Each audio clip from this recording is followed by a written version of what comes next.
Following the capture of Nicolás Maduro, President Donald Trump has claimed that the United States is now in charge of Venezuela. But what does that actually mean, and what does the future hold for the South American nation? The raid on Nicolás Maduro's compound by U.S. Special Forces caught the Venezuelan president and the world off guard. The entire operation was over in just 2 hours and 20 minutes, with airstrikes on military sites surrounding Caracas. The U.S. had just pulled off the most daring raid in modern military history. The question remains, now what? When the White House says the United States is in charge, it doesn't mean legal ownership, occupation, or annexation. Instead, there's a belief that Washington has leverage over Venezuela's political direction, economic assets, and ties with other countries without actually taking responsibility for governing the country. In practical terms, the United States controls access to Venezuela's frozen overseas assets and influences which oil licenses are granted or revoked. It also determines which political actors receive diplomatic recognition and shapes the country's access to international financial institutions. Intelligence cooperation, security coordination, and the threat of renewed force all reinforce that position. None of these tools require formal governance, but added all together, they allow Washington to restrict Venezuela's choices while steering outcomes in directions favorable to U.S. interests. And this matters. Formal control carries legal and financial obligations. Under international law, an occupying power is responsible for security, humanitarian aid, and civilian governance. By avoiding this, the U.S. is able to keep its options open while reducing its liabilities. And this is deliberate. It allows the administration to project dominance without triggering all the responsibilities that come with it. That same ambiguity serves a domestic political purpose too. Saying the U.S. is in control without calling it an occupation avoids congressional debates and public backlash. And this isn't a new approach. The United States has relied on this approach before. In Panama after Noriega, in Haiti during repeated interventions, and in the early stages of Iraq, Washington exerted overwhelming influence without answering questions of legitimacy or long-term responsibility. President Trump is following that pattern. It shows power while keeping room to disengage or shift responsibility when things deteriorate. Based on official statements, the U.S. approach appears to involve removing hostile leadership, controlling access to strategic assets, preventing rivals from gaining a foothold, and avoiding any formal commitment to long-term governance. While no formal roadmap has been released, the likely sequence is increasingly visible. First comes security consolidation, neutralizing remaining loyalist units, securing key infrastructure, and preventing bad actors from exploiting the situation. Second is economic stabilization, centered on oil production, currency controls, and selective sanctions relief tied to compliance. Third is political management, whether through backing a transitional authority, exerting oversight over existing institutions, or discreetly shaping the makeup of a post-Maduro government. So the question remains, now what? First, the immediate aftermath. Even before Venezuela's future is considered, the reaction from China and Russia has to be evaluated. Both nations were humiliated by the Maduro raid. Venezuela was using the same radars China plans on using to counter any aerial threat in the Pacific.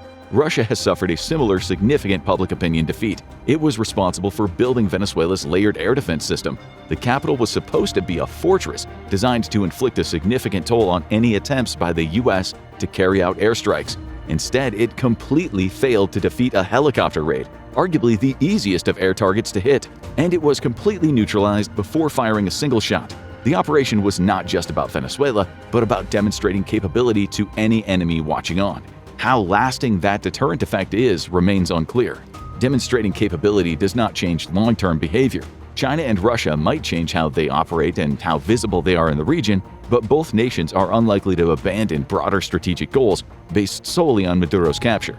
Deterrence depends on consistency and follow-through, both of which are still uncertain in Venezuela. China is fully expected to launch an invasion of Taiwan within the next few years, putting it into direct confrontation with the United States as it comes to the island democracy's defense. The raid on Caracas was a significant deterrent to a military that will face the full might of U.S. air power, though some critics argue that the raid has only partial value. After all, this was a raid carried out by specialized aircraft and with the U.S.'s most cutting-edge reverse-engineered UFO technology weapons. It was not a full-blown conventional conflict, and the type of assets the U.S. used in Caracas are by their nature limited. As has been noted, the gap between U.S. elite forces and Chinese elite forces is significantly larger than the gap between U.S. conventional forces and Chinese conventional forces. But as China prepares to invade Taiwan, it has to consider one undeniable fact. Its sensors completely failed to detect a major U.S. strike before being destroyed. Confidence in its own capabilities is no doubt shaken in the wake of the highly successful Maduro raid. As far as Russia, its response can best be gauged by its response to the recent seizure by U.S. forces of 2 Russian Shadow Fleet tankers in early January 2026. The only action over it was a diplomatic protest and yet another strike inside of Ukraine. The question of what happens next in Venezuela also revolves around these two nations. As usual, the White House has not provided a plan for a post-Maduro Venezuela. Will Venezuela turn into another Iraq? So far, the absence of a public roadmap suggests that ambiguity itself may be the policy, even if it carries serious risks. So far, the only indication of the future is a refusal to back the popular opposition candidate, Edmundo González Urrutia, from Venezuela's last election, the person widely considered to have won. Supporting González Urrutia could prevent a civil war or insurgency that would cripple U.S. interests as Washington rebuilds Venezuela's oil sector. But this has been refused, reportedly because González Urrutia's running mate, Maria Corina Machado, won the Nobel Peace Prize. Instead, the U.S. appears to have indicated that it'll work with Maduro's vice president, Delcy Rodriguez, or implement its own oversight of the Venezuelan government. And these carry different risks. Backing González Urrutia offers legitimacy, but it limits U.S. control. Working with Delcy Rodriguez maintains continuity, but risks strengthening the networks that sustained Maduro's rule. By refusing to commit publicly, Washington retains flexibility, but at the cost of clarity.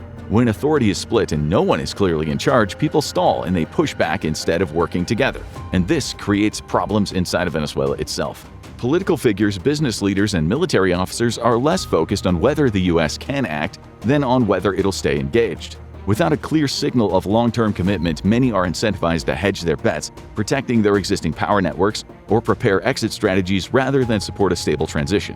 Historically, this kind of uncertainty tends to prolong instability instead of resolving it. Partial control can also be disruptive. It can increase the likelihood that bad actors, armed groups, criminal organizations, or regional power brokers fill the gaps left behind. This would directly undermine the stated U.S. goals while increasing pressure for deeper involvement.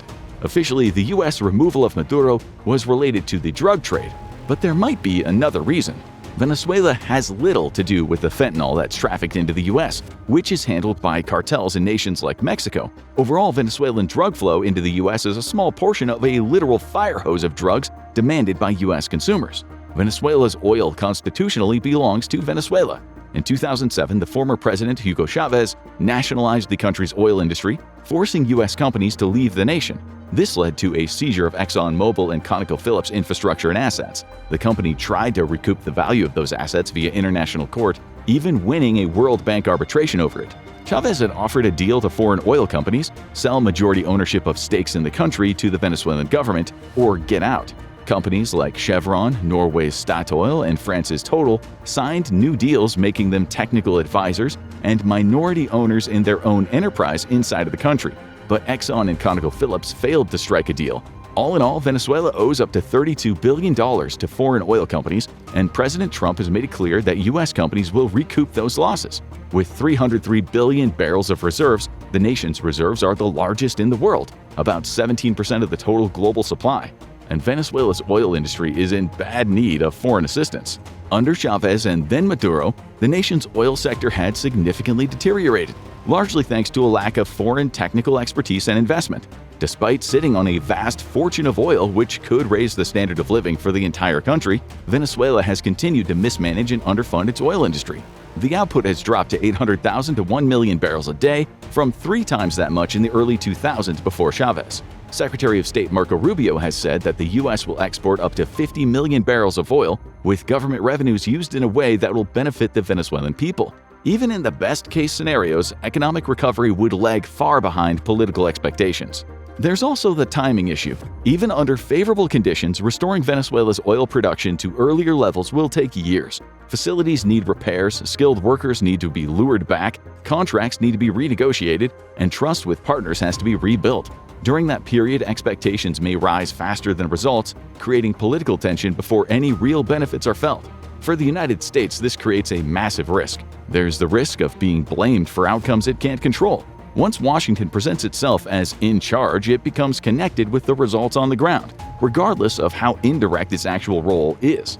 Even a successful recovery in oil won't fix Venezuela's broader economic collapse. Infrastructure across the country is poor, public services are weak, and corruption remains widespread. Without deeper reforms and long-term stability, oil revenue alone threatens to reinforce the same systems that led to the collapse in the first place. There are also narrower, more immediate upsides for Washington. Stabilizing Venezuela reduces migration pressure throughout the region and it weakens criminal gangs. It restores U.S. influence in a country that has resisted American influence, and it reinforces the precedent that pushing back on U.S. strategic red lines comes with consequences. These benefits exist even if Venezuela never fully recovers. But look deeper, and America's move has little to do with Venezuela itself or even its oil. It is to protect itself specifically from China. China's DF-21, DF-17, and DF-26 missiles all support ranges over 1,300 miles, and this puts them in striking range of U.S. oil infrastructure in the Gulf of Mexico if fired from Venezuela. Chinese aircraft, meanwhile, could target the entire American Gulf Coast energy infrastructure with long-range weapons from airfields in the country. With just a few sorties, China could cripple U.S. energy. And that is what Venezuela is really about: war with China. Venezuela and China have enjoyed increasingly close relations as China seeks to penetrate into America's political hold over the Western Hemisphere. The deployment of Chinese air defense radars was a major provocation and seen by many analysts as a direct defiance of America's Monroe Doctrine, a national security strategy enacted in the mid-19th century named after President James Monroe.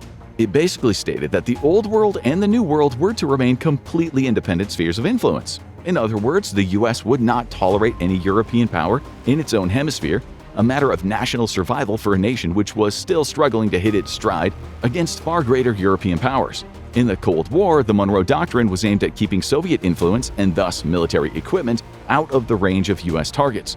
The Cuban Missile Crisis was an inflection point for the U.S., which saw its domestic security threatened for the first time. Since then, the U.S. has had zero tolerance for any further military threats against the homeland, making the expansion of Chinese political power into South America a direct affront.